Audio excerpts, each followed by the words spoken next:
Every December, they gather to party, to celebrate life, and to be inspired to live. Thus children with cancer singing Rachel Platten's fight song were literally singing about their life and how they are fighting to survive. This was the scene during that December 9, 2017, when the House of Hope Foundation celebrated its 10th Survivors' Day. The children were all over the place at Martin Hall of Ateneo de Davao University, lining up for treats like ice cream and cotton candies. There were cosplayers to pose with in between taking photos of themselves. Overall, it was indeed a gathering of hope, if not for the bald heads and face masks that remind us that they are fighting the big C. Amid the huge crowd on the stage singing fight song, it was difficult to find whose beautiful voice it was singing through the sound system, and then you notice a teacher seated among the over 100 children holding a microphone to the mouth of a boy on a wheelchair. I earlier noticed that boy, he only had one leg.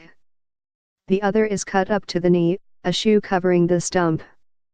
And with an angel voice he sang, and I don't really care if nobody else believes, 'cause I still got a lot of fight left in me.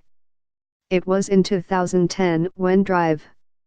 May Concepcion J. Dolendu, the pediatric oncologist of what was then the Davao Medical Center, now the Southern Philippines Medical Center, thought of organizing the Survivors' Day, to buoy their spirits amid the high mortality rates of their patients, who at that time were brought to the hospital too late. Reaching out to the poor people suffering from cancer was but taking wings, and at that time, it's the prevailing belief that a child from a poor family once diagnosed with cancer has just been given his or her death sentence. Drive Dolendu refuses to let that belief continue, and thus with the help of friends set up the Pediatric Oncology Unit in SPMC, which now has hundreds of patients with much better chances of survival than the 10% survival rate the children had when pediatric oncology was first made available to the poor in the mid-2000s. House of Hope, from a simple halfway home for children undergoing treatment for cancer inside the SPMC, now has education facilities so that the children will not miss classes even when they have to undergo months of treatment. They have come a long way, indeed, and they are still fighting.